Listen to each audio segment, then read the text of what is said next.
Renee, and I'm hanging out with Chester from Linkin Park. Say hi. Hi. What's up?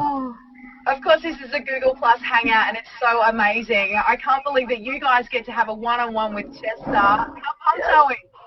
Yeah, so excited to dream come true. Okay, now, Jody, you've got the first question to Chester. What did you want to ask him? Hi, Chester. Good. I want to know, where do you guys get your inspiration from your music clips?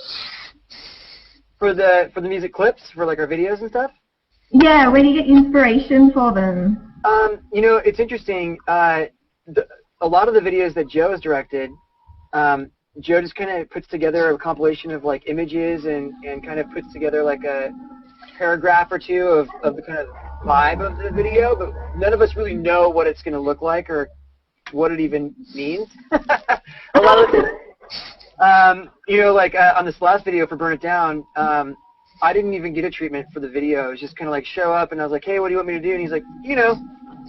I was like, all right, I guess I'm going to walk into the big black KY jelly bowl over there and just kind of perform the song. And then there's that all the way to like you know, working with another company or another director. Like Mark Romanek had a very detailed like treatment for faints, and so I knew exactly what I was going to be doing. I knew exactly where I was going to be going. He described like the whole scene, and having our fans there was really cool. And so I kind of knew what to expect. It's just a different style. So each director kind of brings their own different vibe and way of providing their artistic vision. So I just show up and lip sync and jump around, usually, and hope that Joe doesn't like make me rub my face in something I don't like or try to drown me. Now, Chester, I want to know, because I have been on music videos before, that you actually do it in half time, most of the time when you do the music. Is that the case for you guys? Well, what's interesting about doing it, when you watch it back, you see like a slow-mo scene. That's actually recorded and filmed in double time. Oh, so that's the other way. So things are going like super fast, and you know, everything sounds like a chipmunk on playback, and you know, for like Breaking the Habit, that's 150 beats per minute. You know, that track. You double that, and it's like, and it's like a little machine gun trying to like rap over that or you know, mouth the words properly over that can be kind of challenging. Hi, Chester. Hi, Emily. First, I've been given specific instructions by my brother and my boyfriend to invite you guys to a barbecue next time you're in Australia. Awesome. But my question is, I wanted to know, when you guys are writing your songs, do you think about how they're going to come out when you, in like the live scenario, or do you just get the beats and the melody and the vocals down and worry about the live stuff later? Well, that's an interesting question. I think a lot of people kind of think of a creative process, and they may have a million different ideas of how that process works.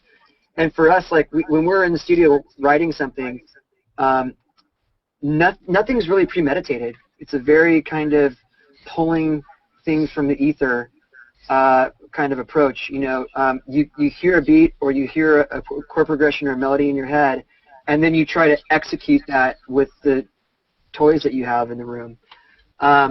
So it's a really fun process, but it's also a very like uncertain process. We don't know if the song's actually even going to be good, or if we can even make the song sound like what's in our mind. And then once you get that idea down, then you have 5 other guys and a producer who are going, I don't like this about it, I don't like that about it, you know, let's try these different things.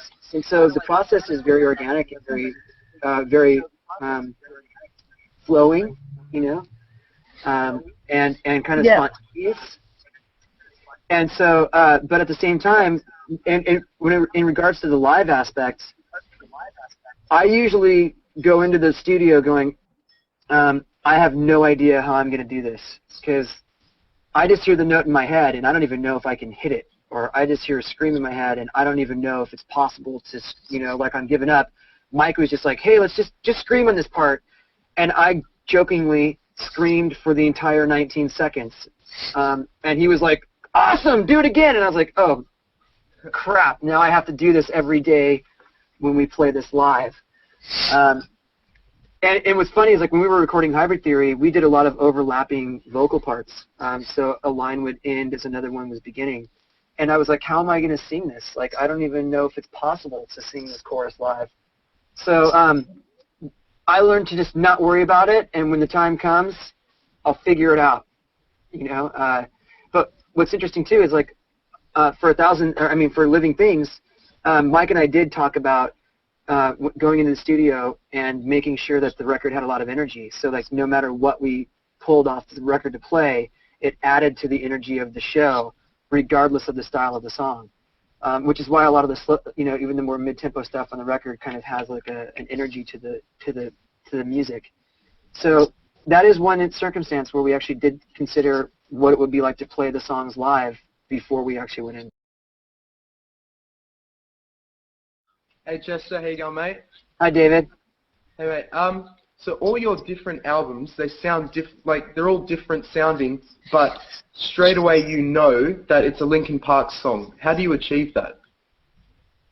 Well, I think one of the most obvious things is obviously the way that Mike and I, our voices sound.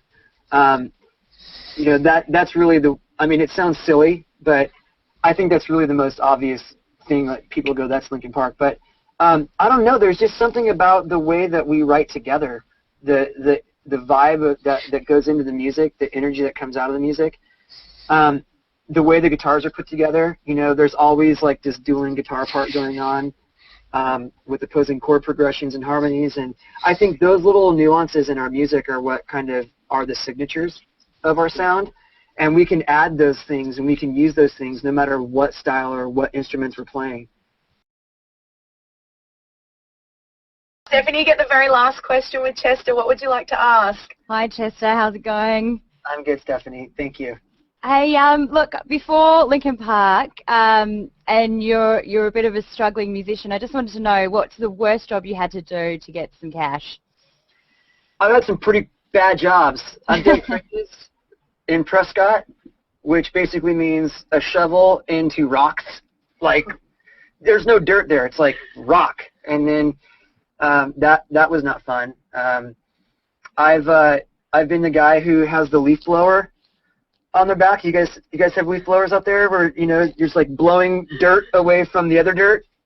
For some reason, I'm just like moving the dirt over here, and then I guess we sweep it up, but it still comes back. I don't know where it all comes from. But that was probably the worst job because I didn't have a car. I was like maybe 16, maybe 17. The job paid like $3.75 an hour, which was about half of minimum wage. And I had to ride my bicycle about 7 miles to this guy's house, and I had to be ready to leave for work at 4:30 in the morning. So I was riding my bike, and in Arizona it's still 95 degrees at like 2 o'clock in the morning. So you're just like, ah! And like then you get to work and you're working till like 2 o'clock in the afternoon with this 40-pound blower. It just smells like gasoline and oil is blowing in your face all day. That sucked ass. I hated that job. God, I'm so glad I don't have to do that anymore. And honestly, every job I had before this sucked. There were some that I liked better than others, but honestly, I would not want to go back to any of them. Some were just nicer than other ones. I've had the pleasure of scanning maps for 12 hours a day at a job, which is exhilarating. It's just like.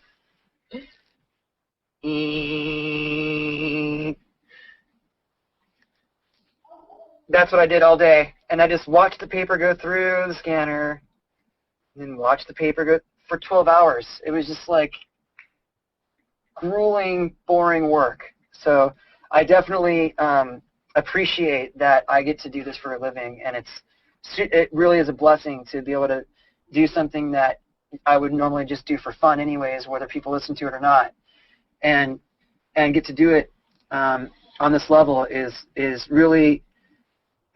It really is a privilege, and I know that I'm speaking for the entire band when I say that we appreciate you guys so much. Our fans are the best fans in the world, and you guys have made everything that we do possible. And the reason why we strive to not keep putting out the same type of songs all the time and strive to be different and try to stay relevant and try to give you guys a lot of content and do things is because without you guys, we would just be a bunch of friends hanging out making songs in our living rooms and going and scanning maps for the rest of the day, or carrying a leaf blower around, and riding my skateboard still, because I probably still wouldn't be able to afford a car. So it really is our success is a tribute to what you guys have done for us, more so than what we've done as a band. And so for that, we're really thankful. Awesome. Well, Chester from Linkin Park, thank you so much for hanging out with us on Google Plus Hangout. Thanks to you guys in Australia. Say goodbye to Chester. Thanks, you guys. It was really great talking to you guys. Thank you so much.